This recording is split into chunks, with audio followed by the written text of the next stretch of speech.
एक चार्ज में 200 किलोमीटर हाँ का इसका माइलेज है। हाँ। तो वो वाकई में हुआ था या? देखो मैं आपको बता देता हूँ, जो ओला S1 प्रो है ना, वो इसने 300 किलोमीटर भी अचीव कर लिया है। अब आप पूछोगे कैसे, तो जो इसके जो ओनर है भावेश अग्रवाल जी, मतलब इसके जो कंपनी के जो सीईओ हैं, उन्होंने एक चैलेंज दिया था अपने इंडिया में कि अगर इसको 200 किलोमीटर से कोई ऊपर चला देता है तो उसको एक ओला S1 प्रो फ्री में मिलेगी।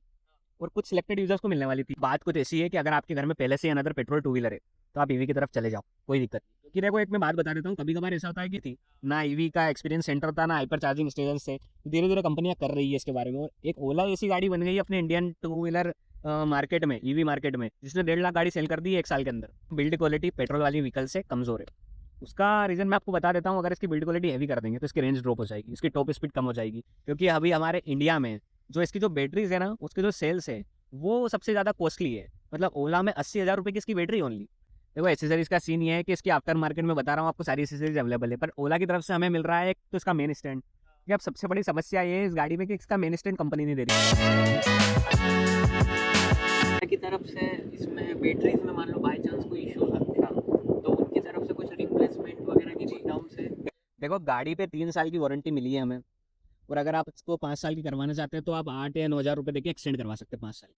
तो मेरी तो है, मैंने एक्सटेंड नहीं करवाई है क्योंकि मुझे पता है कि मैं 3 साल में 60,000 किलोमीटर अचीव कर लूँगा। इसमें ऐसा है कि 60,000 किलोमीटर अगर आपने अचीव कर लिया फिर वारंटी खत्म हो जाती है, या तो 3 साल हो जाते हैं पूरे, या तो 60,000 किलोमीटर हो जाते हैं। तो इसमें वारंटी का ऐसा सीन है कि इसमें पूरी जो गाड़ी है ना, हेड यूनिट हो गया, इसका कंट्रोलर हो गया, मोटर हो गई, बैटरी हो गई, 3 साल की सब पे वारंटी है। और अगर आपकी कोई सी भी चीज़ खराब होती है तो पूरा रिप्लेस होकर देंगे आपको, बिल्कुल no without cost, without any cost. हाँ, जैसे कि मेरा यहाँ स्पीकर है, अब ओला S1 प्रो में आपको पता 2 स्पीकर दे रखे हैं, तो स्पीकर की जो ग्रिल है वो निकल गई थी मेरी, लॉक टूट गए थे उसके अंदर से, तो वो फ्री ऑफ कॉस्ट मेरी आके रिप्लेस हुई है।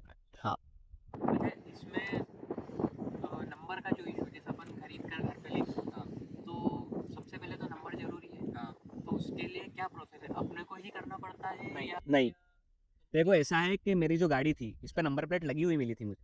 मतलब हम जैसे अगर कोई सी व्हीकल लेने जाते हैं तो उसमें बाद में हमें नंबर मिलते हैं, बट इसमें ऐसा है कि आपको गाड़ी के साथ ही नंबर मिल के आते हैं, और ये प्लेट्स लगी हुई आई थी आरटीओ से रजिस्टर्ड, ऐसा। उसके लिए कुछ एक्स्ट्रा चार्ज लगे? देखो 1.5 लाख का मैंने बताया है, तो ये गाड़ी पड़ती है 1 30 की ऑन रोड आपको, मतलब कंपनी 1 30 की देती है।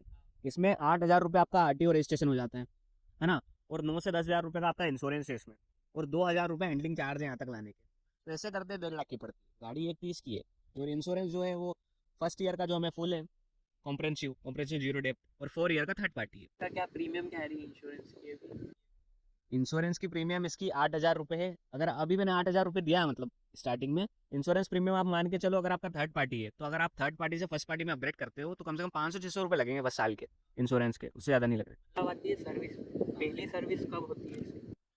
देखो पहली सर्विस का ऐसा कोई रोल नहीं है, मतलब इसमें अगर आप चाहो तो दूसरे दिन भी सर्विस करवा सकते हो। तो हाँ, तो मैंने इसको है ना 4 दिन बाद सर्विस करवा दी।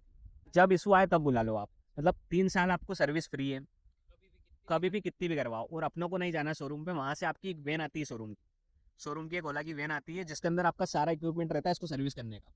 वो आएगी वैन, इसको चढ़ाएगी उसमें, और उसके बाद इसकी सर्विस करने लग जाएंगे वो। तो मेरा जो स्पीकर वाला जो मैं बता रहा हूँ आपको, वो लॉक जो टूटा हुआ था वो उन्होंने फोर्थ डे ही रिप्लेस करके दे दिया था मुझे। अच्छा, वो आपके चैनल पे एक वीडियो है तो वो हाँ वेन यहाँ बोला ही था? हाँ, वो मेरे चैनल पे जो वीडियो है ना उसको आप जाके देख सकते हैं, वो वैन यहीं आई है। और मैंने 3 बार वैन बुला चुका हूँ अभी मैं 1.5 महीने के अंदर ही। तो वो वहाँ से आती है इंदौर से? इंदौर से।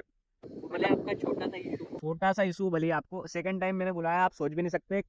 जो फुटरेस्ट रहता है ना साइड का, वो लूज हो चुका था। उसके लिए कंप्लेन नोट करी थी मैंने, उसको कसने आए थे बस। मतलब सर्विस तो इतनी अच्छी लगी मुझे, क्या बताऊँ आपको। हाँ, मेन सर्विस का रहता है। हाँ चलो, एक रहता है कि प्रोडक्ट में इश्यूज आ रहे हैं। हाँ, जैसे कि आप महिंद्रा ले सकते हो, सबसे ज़्यादा इश्यूज आते हैं लेकिन उनकी सर्विस भी अप टू डेट है। सर्विस के मामले में ओला में बोल सकता हूँ बहुत अच्छी है as compared to other two wheelers. क्योंकि मेरे को है ना इसकी जो सर्विस है वो 2 दिन में मिल जाती है, अपने 100 किलोमीटर से तो 2 दिन में मिल जाती है इसकी सर्विस अच्छे से। उज्जैन में है इसका क्या? उज्जैन में शोरूम नहीं है, सिर्फ एमपी में इंदौर में ही शोरूम है। मेट्रो सिटीज़ में ही खुला है बस। उसमें अच्छा, उसका कुछ चार्ज भी नहीं ले रहे हैं ना? कुछ चार्ज नहीं है, 3 साल तक आप कितनी बार भी बुला सकते अच्छा, आपने एक बार फुट रेस्ट चेंज करवाया हैं। और एक बार स्पीकर ग्रिल। ग्रिल, और दूसरे जो चलने में प्रॉब्लम आ रही है? चलने में कोई प्रॉब्लम नहीं आ रही है, बस एक प्रॉब्लम मैं आपको बता सकता हूँ कि जैसे कि हेड यूनिट है ना, अब इसमें से टक टक की आवाज़ आती है। हाँ, इसमें टक टक की आवाज़ आती है जब हम दचकों में ले जाते हैं, मतलब ऑफ रोडिंग करते तो उसमें टक टक की आवाज़ आती है। अब बात क्या है कि देखो टक टक की आवाज़ क्यों आ रही है उसका रीज़न बता देता हूँ कि वो अपने पेट्रोल व्हीकल में से भी आती है, और इसमें इंजन का साउंड रहता है ना, इसलिए आपको पता नहीं चलता है। और इसमें मोटर का साउंड नहीं है, इसमें पता चलता है आपको कि टक टक का साउंड आ रहा है। जैसे फाइबर बॉडी है पूरी गाड़ी, तो फाइबर की पेट्रोल व्हीकल में भी आवाज़ें आती है, ठीक है। अगर आप उसमें एसेसरीज लगवा लेते हैं साइड में, तो उसकी भी आवाज़ आती है हल्की फुल्की, बट अपने को फील नहीं हो पाता है वो। बट ये पूरा ईवी है ना, तो उसमें बिल्कुल जीरो नॉइज़ है, तो जीरो नॉइज़ है, थोड़ी सी कहीं से आ रही है तो आपको पता लगता है ये नॉइज़ आ रहा है। बाकी इतना कोई मेजर इशू नहीं है। अगर आप नॉर्मल रोड पे चलाएंगे नहीं आएगी, अगर आप ऑफ रोडिंग करते हो तो थोड़ा बहुत फील हो सकता है। उसके लिए मैंने कंप्लेन करी थी, उसको भी आके सही करके गए हैं वो। अच्छा, मैंने एक वीडियो देखा था आपके उस पे कि एक चार्ज में 200 किलोमीटर हाँ का इसका माइलेज है। हाँ। तो वो वाकई में हुआ था या? देखो मैं आपको बता देता हूँ, जो ओला S1 प्रो है ना, वो इसने 300 किलोमीटर अचीव कर लिया है। अब आप पूछोगे कैसे, तो जो इसके जो ओनर है भावेश अग्रवाल जी, मतलब इसके जो कंपनी के जो सीईओ है, उन्होंने एक चैलेंज दिया था अपने इंडिया में कि अगर इसको 200 किलोमीटर से कोई ऊपर चला देता है तो उसको एक ओला S1 प्रो फ्री में मिलेगी, और कुछ सिलेक्टेड यूजर्स को मिलने वाली थी ये। ओके, तो बहुत सारे लोगों ने क्या करा, इसको 300 किलोमीटर तक भी अचीव कर लिया। अब मैं बता देता हूँ आपको कैसे करा उन्होंने अचीव। पहली बात तो ये है कि इसको 20 की स्पीड पर उन्होंने चलाया था। अब देखो ये एक इलेक्ट्रिक टू व्हीलर है, अगर आप 20 की स्पीड पे चलाओगे तो ये बिल्कुल आपको 200 के आपको 300 किलोमीटर दे देगा ये। चलाने के ऊपर है वो। जैसे कि जो 200 किलोमीटर था वो बहुत सारे लोगों ने अचीव करा, और कुछ सिलेक्टेड यूजर्स को उसमें से एक नई ओला S1 प्रो भी दी है इनके सीईओ की तरफ से। ये तो पेट्रोल का आप धीरे चलाओगे हाँ, तो वो तो खत्म हो खत्म जाएगा। हो जाएगा, पर इसको धीरे चलाओगे तो आपकी रेंज बढ़ा देगा ये। जैसे मैं सिटी में चलता हूँ ना, तो 40 की स्पीड आपको पता है सिटी में नॉर्मल है, अपन इंदौर में भी जाते हैं तो सिटी में 40 चलाते हैं ना। तो 40 की स्पीड में अगर आपको ये 160 किलोमीटर दे रहा है तो बहुत अच्छी बात है। मैंने इसको ऑफिस जाने के लिए बाय करा है वैसे। मेरा घर से ऑफिस है 25 किलोमीटर, तो 25 जाना 25 आना, तो उसके लिए मुझे बेस्ट लगा इसको अच्छी फोन करना। साथ में आप इसके चार्जर कैरी करते हो हमेशा? देखो, चार्जर इसके साथ पे कैरी नहीं करता हूँ, क्योंकि मुझे पता है कि मैं जब निकलूंगा तो 160 चलना ही है उसको। और मैं डेली की इसमें क्या करता हूँ, जो इसमें रेंज रहती है, जैसे इसमें बैटरी बता रहा है आपकी 20%, तो ये आपको बता देगा हर मोड में कितनी कितने किलोमीटर चलने वाली है। जैसे अभी इको मोड है, तो इको मोड में मैं चलाऊंगा इसको, तो ये बता देगा कि इतनी रेंज आपको चलने वाली है, तो उतनी तो आपको मिल ही जाएगी। मतलब जितनी ये बता रहा है उतनी रेंज तो आपको मिल ही जाएगी। ऐसा है। मतलब गलत नहीं बताता है? गलत नहीं बताता, वर्जन 2 में गलत बताता था, और जो मूव एस 3 का वर्जन 3 है ना, इसमें जब अपग्रेड हुआ है इसके बाद गलत नहीं बताता है, सही बताता है। मतलब बात वही है कि अगर अपना फायदा है तो आराम से चलाओ। आप अपन अपना फायदा है तो आराम से चलाओ, बस ऐसा वाला बात है। और अगर आपको भगाना हो, देखो अब इलेक्ट्रिक टू व्हीलर है तो लोग सोचते हैं कि यार ये 40 से ज़्यादा क्या चलती होगी, बट मैं कभी निकल जाता हूँ फट से 80-90 की स्पीड में, लोग सोचते हैं यार क्या निकल गया। मतलब बहुत अच्छा लगता है, मतलब ऐसा भी सोच के कि पहले तो बोलते हैं बैटरी वाली गाड़ी है ना, और थोड़ा ऐसा मतलब समझ जाओ कि मतलब ऐसा बोलते हैं अरे तो बैटरी वाली गाड़ी क्या जाएगी यार। और वो जब सुनते हैं ना इसके बारे में और देखते हैं कि अरे यार इतनी तेज चल रही हो रही है, मुझे 2-3 लोगों ने बोला भी अपने यहाँ पर, यार आपकी गाड़ी बहुत तेज चलती है यार, इलेक्ट्रिक है कि क्या है ये। जैसा कि ऐसा देखा गया है कि अदर स्टेट्स में हर इलेक्ट्रिक व्हीकल पे सब्सिडी है। हाँ पर खासकर मध्य प्रदेश में सब्सिडी नहीं है। हाँ। तो इसमें क्या हमें महंगी पड़ती है ये? देखो बात कुछ ऐसी है कि जो ओला S1 प्रो है एमपी में 1.5 लाख की पड़ रही है, इसमें यहाँ पर सब्सिडी नहीं है। अब सब्सिडी नहीं है तो 1.5 लाख की पड़ रही है। बाकी मैं आपको बता देता हूँ कुछ कुछ स्टेट में इसकी सब्सिडी है, स्टेट सब्सिडी मिल रही है आपको। जैसे कि दिल्ली में आपको बता देता हूँ 15,000 रुपये सब्सिडी है अभी इस पे। आपको गुजरात में बता देता हूँ 20,000 की सब्सिडी है। तो अनदर स्टेट्स में सब्सिडी है। अगर आप किसी अनदर स्टेट में रहते हैं तो आप पहले देख लीजिएगा कि आपके यहाँ कितनी इसकी सब्सिडी मिल रही है।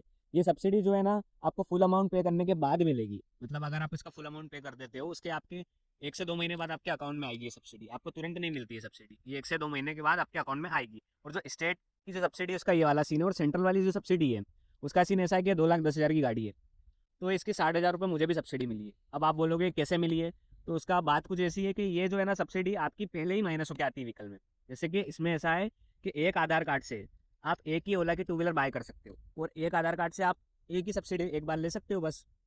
अगर मेरे को अनदर सेकंड टाइम बाय करना है, अगर ओला मेरा मन भर रहा है, तो मेरे को सब्सिडी नहीं मिलेगी, फिर उसमें 2,10,000 की पड़ेगी मुझे ये वाली व्हीकल। और जैसे कि मैं मेरे मोबाइल एप्लीकेशन में भी देखता हूँ ना, तो मुझे 2,10,000 बताता है मेरे अकाउंट से। अगर आप नया अकाउंट से बनाओगे, आपने अगर ओला बाय नहीं करी, तो आपको 1.5 लाख की पड़ेगी फर्स्ट टाइम। मैंने अगर सब्सिडी ना मिले तो इंडिया में एक्चुअल प्राइस ओला का 2,10,000 है। हाँ। क्या आपने टेस्ट ड्राइव और दूसरी ईवीज की भी ली थी? देखो बात कुछ ऐसी कि मैं ओला की जो टेस्ट ड्राइव है इंदौर में ली थी अपन ने। तो अब मेरा ऐसा प्लानिंग था कि अपन ईवी लेंगे, बस मैंने सोचा नहीं था कि मैं ईवी लेने जा रहा हूँ। मैं ऐसा था कि मतलब यार टेस्ट ड्राइव मिल रही है फ्री में, तो अपन देख लेते हैं एक बार कैसी चलती है। क्योंकि मैंने यहाँ जो अपने यहाँ ईजोए का जो शोरूम है, वहाँ भी ईजोए भी मैंने चला रखी है। अब ईजोए और ओला आप कंपेयर कर नहीं सकते, मतलब कहाँ है, मतलब ईजोए की जो स्पीड वगैरह है वो सब, मतलब ईजोए 70,000 में पड़ती है और ये अपनी 1.5 लाख में निकल जाती है। तो मैंने सोचा कि यार ओला अगर बता रहा है तो कुछ देखते हैं इसको, मतलब एक बार टेस्ट ड्राइव लेके देखते हैं। मैंने टेस्ट ड्राइव लिया ना इसका, एक्सपीरियंस था वो बहुत अच्छा था। मतलब मुझे इतना यकीन नहीं था कि इतनी तेज चलेगी और इतना खतरनाक पिकअप रहेगा इसका। मतलब चलाने के बाद जो एक्सपीरियंस था ना वो बहुत अच्छा था। और इसकी जो हैंडलिंग है, वो भी इतनी शानदार है, मैं आपको बता नहीं सकता, मतलब बहुत अच्छे से कंट्रोल हो जाती है। मतलब मैं दोनों में हाथ छोड़ दूँ ना गाड़ी पे तो वो सीधी चलती है। आपने खरीद ली, हाँ। आपका एक्सपीरियंस बहुत अच्छा रहा है, हाँ। अभी तक जो भी हुआ हो अच्छा ही है वो। तो आप लोगों को बोलोगे कि खरीदनी चाहिए ईवी?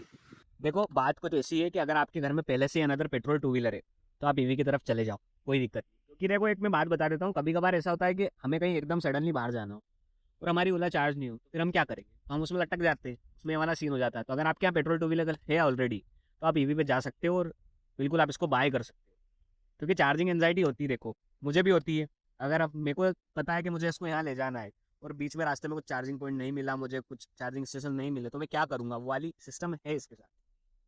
जब तक इंडिया में two wheelers electric two wheelers के चार्जिंग स्टेशन हर जगह नहीं बन जाते तब तक ये। बट अपने यहाँ क्या है कि अपने इधर नहीं है, बट मुझे पता मुंबई दिल्ली सब जगह स्टेशन अवेलेबल है।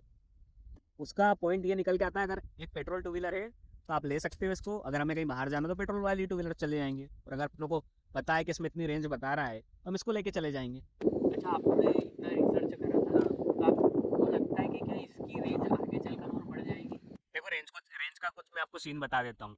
अब इसमें लगी 4 किलोवाट आवर की बैटरी। अब बैटरी तो बढ़ाएगी नहीं कंपनी। अब रेंज कैसे बढ़ेगी? रेंज ऐसे ही बढ़ सकती है कि हम इसको अपने हिसाब से ऑपरेट करके चलाएं बस। अगर आपके पास एक टू व्हीलर है और अब आपको पता है कि यार मुझे तो यार 150 किलोमीटर जाना है, अब अपनों को पता है 150 किलोमीटर जाना है, तो भाई उसको 100 पे भगा के क्यों जा रहे हो आप? उसको 40-50 पे ले जाओ तो चल जाएगी वो वाला अपने ऊपर डिपेंड करता है वो वाला सीन। और रेंज बढ़ाने वाला जो सीन बता रहे हो आप, उसे बढ़ाने वाला ऐसा कोई है नहीं, वो अपने ऊपर ही डिपेंड करता है। अगर आप कंपनी ने तो 170 बोला है और लोग 200 भी चला चुके हैं, वो अपने ऊपर है चलाना और बढ़ाना। चार्जिंग करते टाइम कोई प्रॉब्लम आपको फेस हुई कि आपने लगा के रखी है और चार्ज नहीं हो रही? नहीं नहीं, ऐसा कोई प्रॉब्लम मुझे फेस नहीं हुआ है। बस एक बात मैं आपको बता देता हूँ, आपके घर में अगर अर्थिंग है तो आपको ऐसी प्रॉब्लम कभी आनी नहीं है। तो ये जो अर्थिंग रहता है ना, उससे आपकी गाड़ी मतलब ऐसा चार्ज नहीं होना और डिस्कनेक्ट होना, ऐसी वाली समस्या बिल्कुल भी नहीं आने वाली। और ज़्यादा अगर चार्जिंग आ जाएगी तो अर्थिंग रहेगा तो आपके घर में कोई प्रॉब्लम नहीं आनी। और मैंने सुना है मतलब लोगों से, जैसे कि जो मुझे डिलीवरी देने आए थे उन्होंने भी मुझे बोला था कि आपके घर में अर्थिंग है या नहीं है। अगर अर्थिंग होता है तो बेस्ट है। आपने पॉजिटिव तो बहुत सारे बताए, नेगेटिव भी होंगे इसके कुछ? नेगेटिव भी है इसके। पहला तो है, मेरे को नेगेटिव पॉइंट एक ही लगता है मेन जो है वो चार्जिंग एंजाइटी भाई। क्योंकि यार अगर मेरी अभी गाड़ी 20% पे, तुम्हें पता है, अब मुझे सडनली कहीं जाना हो तो मैं नहीं जा सकता। ये सबसे बड़ा नेगेटिव पॉइंट है इसका, ईवी लेने का। और सेकंड पॉइंट मैं आपको बता दूँ, अगर ओला का क्या वो नेगेटिव निकल के आ रहे हैं, तो ओला का नेगेटिव ये है कि इसमें जो हेड यूनिट है इसमें जो टक टक की आवाज़ आ रही है।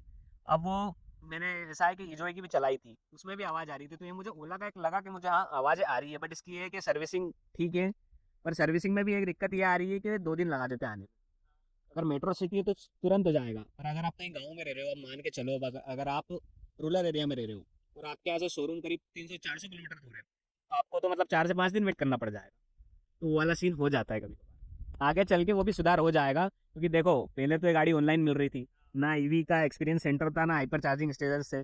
धीरे धीरे कंपनियां कर रही है इसके बारे में, और एक ओला ऐसी गाड़ी बन गई है अपने इंडियन टू व्हीलर मार्केट में, ईवी मार्केट में, जिसने 1.5 लाख गाड़ी सेल कर दी है 1 साल के अंदर। और कोई ने नहीं करी अभी तक। सबसे ज्यादा जो सेल्स है हर मंथ ओला के आते हैं। बिल्ड क्वालिटी के बारे में आपका क्या अनुभव? देखो बिल्ड क्वालिटी पेट्रोल वाली व्हीकल से कमजोर है। उसका रीज़न मैं आपको बता देता हूँ, अगर इसकी बिल्ड क्वालिटी हैवी कर देंगे तो इसकी रेंज ड्रॉप हो जाएगी, इसकी टॉप स्पीड कम हो जाएगी। तो बिल्ड क्वालिटी कमज़ोर है, पर इतनी भी कमज़ोर नहीं है कि ये मतलब टूट जाए फट्टे से एक्सीडेंट में, क्योंकि मैंने इसके एक्सीडेंट भी देखे हैं, उसमें इतना कमज़ोर इसका बिल्ड क्वालिटी नहीं बताया गया है। और जैसे कि आप देख सकते हैं इसकी जो बिल्ड क्वालिटी है, आप देखने में भी आप लगेगा आपको कि अच्छी है, इतना कोई कमज़ोर लग नहीं रहा है। बिल्ड क्वालिटी वैसी भी नहीं है जो आपकी चाइनीज़ टू व्हीलर जो आती है ना, चाइनीज़ टू व्हीलर ईवी आती है। जैसे कि आपको मैं बता देता हूँ, चाइनीज़ में ईवी में अपना केट्रॉन वगैरह है और रिजॉय वगैरह है, तो इनकी जो बिल्ड क्वालिटी वैसे भी कमज़ोर है। ओवरऑल इसकी जो बिल्ड क्वालिटी अच्छी है। अब अगर आप कहीं जाके गिरोगे तो वो तो टूटेगी गाड़ी, तो वो वाला सीन है। बाकी वो इंश्योरेंस हो जाएगा? इंश्योरेंस क्लेम कर सकते हो आप उसमें, अभी हमें कोई ज़रूरत पड़ी नहीं है गाड़ी में इंश्योरेंस करवाने की। अच्छा, इसमें कलर वगैरह तो बहुत सारे आते हैं? देखो इसमें 11 कलर अवेलेबल है, और 11 कलर में कोई प्राइस चेंजेस नहीं है, सारे कलर का प्राइस सेम है, सेम प्राइस है। बहुत सारे फैमिली हमें देख रही है, तो आप उनको एक पूरा क्या बताना चाहेंगे कि हाँ, अगर वो ओला ही खरीदे या दूसरी भी देख कर आए? देखो मैं आपको बता देता हूँ कि अगर आपका बजट कम है, मतलब आपका बजट लाई करता है 1 लाख से 1.5 लाख के बीच में, तो आपके पास एक ओला आ जाती है, टी वी एस की iQube आ जाती है। पर आपको जो टी वी एस iQube है उसमें आपको रेंज कम मिलेगी, ओला में ज़्यादा है। तो मतलब मुझे जैसा लगता है कि 1 से 1.5 लाख के जो रेंज में है, वो अभी इंडियन मार्केट में ओला ही मतलब सबसे बेस्ट है। अगर सिंपल वन आता है तो वो बेस्ट हो जाएगा, क्योंकि उसकी रेंज 200 किलोमीटर, इसी प्राइस रेंज में। पर सिंपल वन आते आते 2 साल हो गया, कब आएगा और कब जाएगा और हमें कुछ पता नहीं उसके बारे में। और ओला ऐसी गाड़ी है जो 1.5 साल हो गए हैं इसको इंडियन मार्केट में चलते चलते। तो ये रोड पे चल रही है, आपको दिखती है मतलब रोड पे चलती हुई कि हाँ ओला जा रही है और ओला की गाड़ी है। और ये ओला ने जो है ना इसके सर्विस सेंटर खोल रखे हैं आपके हर सिटी में। वो सिंपल वन का तो अभी कुछ खुला भी नहीं है, तो आप इस पर इतना ट्रस्ट नहीं कर सकते एज कम्पेयर टू ओला। एथर के बारे में आपका क्या है? देखो एथर का मेरे को अच्छी लगी, मेरे को गाड़ी एथर चलाने में बढ़िया है। पर उसके शोरूम्स भी हैं और उस पर आप शोरूम पे डायरेक्ट जाके बाय कर सकते हैं, उसको ऑनलाइन की भी कोई दिक्कत नहीं है। वो बिल्कुल नॉर्मल जैसे हम गाड़ी बाय करने जाते हैं ना वैसे ही बाय कर सकते हैं। पर वही है कि 170 की वो पड़ रही थी मुझे, और मुझे इससे 20,000 रुपये ज़्यादा देने के बाद रेंज भी कम मिल रहे हैं, फीचर भी कम मिल रहे हैं, है ना। मैंने उसको एथर को कंसिडर नहीं करा अपने उसको। आप उसका मेन रीज़न क्या समझते हैं कि वो क्यों इससे महंगी पड़ रही है? देखो या तो ये हो सकता है कि जो ओला है ये अपने पार्ट्स को हमारे इंडिया में ही बना रहा है, तो शायद इसकी जो पार्ट्स की कॉस्टिंग है और बैटरी की कॉस्टिंग है वो इनको कम पड़ रही है, इसलिए उन्होंने 1.5 लाख रुपये रखा। और एथर जो है उसकी अगर कॉस्टिंग ज़्यादा पड़ रही है तो वो कुछ अलग तरह का अपने उसमें मटेरियल यूज़ कर रहा होगा, इसलिए उसको ऐसा पड़ रहा है। तो आप ये क्या देखते हैं कि आने वाले टाइम में इनकी लगभग सबकी प्राइस थोड़ी सी कम होगी? देखो मैं आपको बता देता हूँ कि इलेक्ट्रिक व्हीकल की प्राइस ज़रूर कम होने वाली है, क्योंकि अभी हमारे इंडिया में जो इसकी जो बैटरीज है ना उसके जो सेल्स है वो सबसे ज़्यादा कॉस्टली है। मतलब ओला में 80,000 रुपये की इसकी बैटरी ओनली, 2,10,000 की गाड़ी उसमें 80,000 रुपये की ओनली बैटरी है। तो जो इसकी बैटरी की कॉस्टिंग है ना वो बहुत ज़्यादा है। और अभी ये क्या है जो इंडिया में है ना इनका सेल का प्रोडक्शन नहीं हो रहा है, तो ये बाहर से मंगवा रहे हैं सेल्स। तो बाहर से भी चाइना से नहीं मंगवा रहे, पर ये दूसरी कंट्री से मंगवा रहे हैं, क्योंकि इनको एक अच्छे क्वालिटी के ट्रिपल ए क्लास के सेल डाल रहे हैं, ट्रिपल ए क्लास के अच्छी क्वालिटी के सेल डाले इन्होंने। तो हमें अगर हम लोकल प्रोडक्शन अभी चालू हो गया इंडिया में, है ना, तो उसके बाद जो बैटरी की कॉस्टिंग है वो कम होगी, इजीली कम होने वाली है। तो ऐसे 5 साल बाद जब मैं इसको गाड़ी को बैटरी, देखो आपको पता है 5 साल की तो वारंटी दे दी है हमारे को, 5 साल बाद बैटरी बदलाने जाता हूँ तो 30,000 टू 35,000 इसकी कॉस्ट पड़नी है बैटरी की मुझे। इसका ऐप एक अलग मिला है कि वो उसी ओला पे से? देखो ओला जो आप बुक करते हो कैब्स उसके तो सिर्फ बुकिंग होती है, इसका एक ओला इलेक्ट्रिक करके एप्लीकेशन है। ओला इलेक्ट्रिक एप्लीकेशन है, इसमें मेरी गाड़ी उस पर रजिस्टर्ड है। ओला के इलेक्ट्रिक एप्लीकेशन में आपको बता देगा कि गाड़ी कितनी चार्ज है।